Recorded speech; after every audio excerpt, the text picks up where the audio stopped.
Jeff Ulbrich desperately needed some help. The Bills had taken it to the Jets, gashed them in the ground while Josh Allen seemingly toyed with Ulbrich's defense, and thought they would be carrying a 20-10 halftime lead into the locker room. They thought wrong. Aaron Rodgers, 1st and 10 at his 48, with all night to throw because the Bulls rushed only 2, launched the Hail Ulbrich from his 43. Time expired while the ball was in the air. Lazard leaped for the ball and the 3 Bills who surrounded him leaped with him. Lazard came down with it. It was Rodgers' 4th Hail Mary TD. No other player in the NFL has more than 2 touchdowns on Hail Marys since 2008.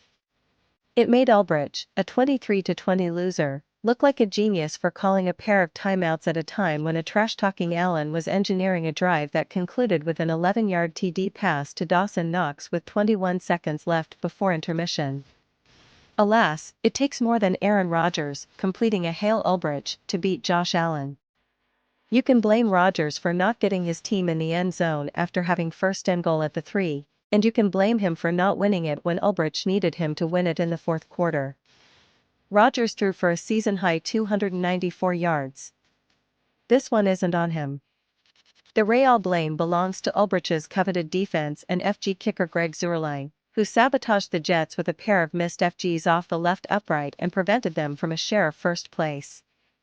And 11 penalties that had Jets fans muttering to themselves. Same old solid Jets. And Aaron Rodgers isn't Josh Allen and the Jets aren't the Bills. We're fortunate we have the best Hail Mary thrower in the history of this game, Ulbrich said. He made somebody pay again. You catch those waves of momentum, you gotta ride it, and you gotta finish a team, which we didn't do. Rodgers has always prided himself on being a finisher. Ulbrich would be forced to ask Rodgers, starting at his 30, for one last finish trailing 23-20 with 3:43 and 3 timeouts remaining. He tried what amounted to a 3rd and 16 Hail Ulbrich, following a Joe Tipman holding penalty, and Mike Williams slipped and Taron Johnson intercepted with 1:52 left. I'm here to win those games, Rodgers said, but we gotta be on our details.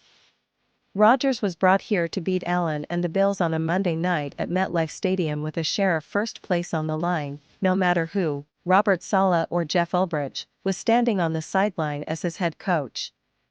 He was brought here to end the Bills' 4-year stranglehold on the AFC East, whether Nathaniel Hackett or Todd Downing was the play caller.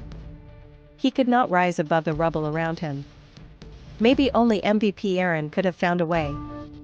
Ulbrich's defense, gashed by the run in the first half, was energized when the second half began. A roughing the passer penalty on A.J. Epineza had enabled Breece Hall on 3rd and 2 to rip off a 42-yard explosive down the left sideline to the Buffalo 3 midway through the 3rd quarter. MetLife Stadium, Breece. But Rodgers couldn't get it in. Ulbrich settled for the chippy FG. Jets 20, Bills 20. It was still Jets 20, Bills 20 because a Tyron Smith holding call nullified a 4-yard Braylon Allen TD run before Taylor Rapp violently dislodged a would-be 12-yard TD pass to Garrett Wilson and Zuerlein missed a 32-yard FG. Should been a 30-plus point game on offense, Rodgers said.